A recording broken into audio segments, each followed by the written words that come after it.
It's really crazy how much effort, how much time we'll put into doing things that we don't really want to be doing, jobs that we hate, relationships that are not rewarding, jobs that we hate,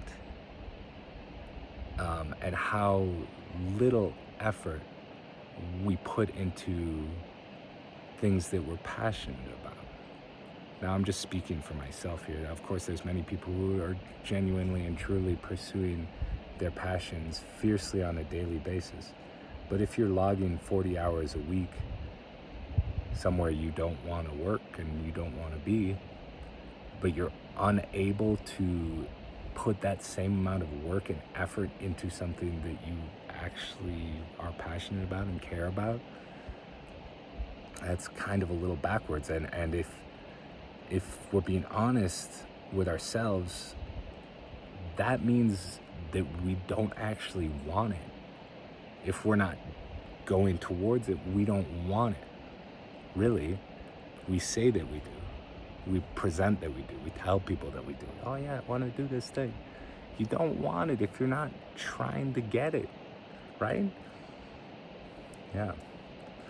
So, I mean, I'm incredibly guilty of this, and a lot of this is fear, of course, fear that we'll fail attempting to get it, or fear that we will get it and then we'll actually have to do that thing, and we don't feel good enough to be in that position, that true, powerful, real position where you're honestly sharing your heart and your soul and your purpose with the world. Now, now, I don't know. I just think that if we put a little more effort in individually, if I put a little more effort in, the results would be pretty impactful pretty immediately if you actually tried. It's not just gonna get handed to you. It doesn't work that way. You're waiting for someone to discover you, waiting for someone to hand you the keys to the kingdom rather than forging your own path in your own life.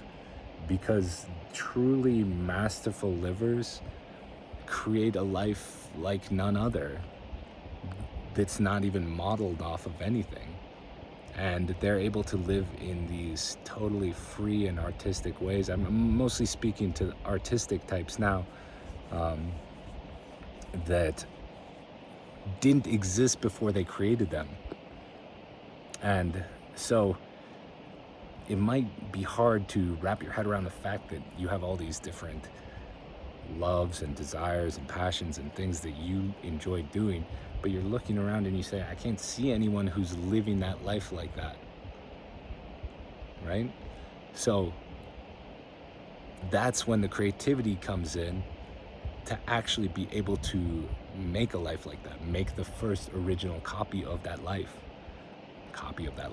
That's not the wrong way to put it, but the first version of that life to have ever existed, you know? It's pretty much a fantastic blessing and luxury to be alive in this world, have all these opportunities in front of us, but it's so overwhelming because we can move in any direction and we can choose to do anything. So I get depressed and overwhelmed about it often. Don't feel good enough, don't feel strong enough, feel too old, feel incapable, don't feel worthy. But I don't think other people are having those thoughts about me. Maybe, but that doesn't really matter. But who's really having those negative and repeated thoughts are me. It's not coming from an outside source. It's coming from my own head.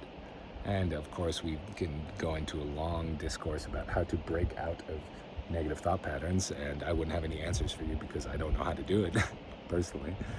But I just think it's something to consider, that there's more options available than you might consider. And there's people out there living in really creative and wonderful ways. And you could be one of those people if you choose to, if you decide to. Because we get one time, I assume, one life, I assume. So might as well like swing for the fences and actually give it a real try. Anyway,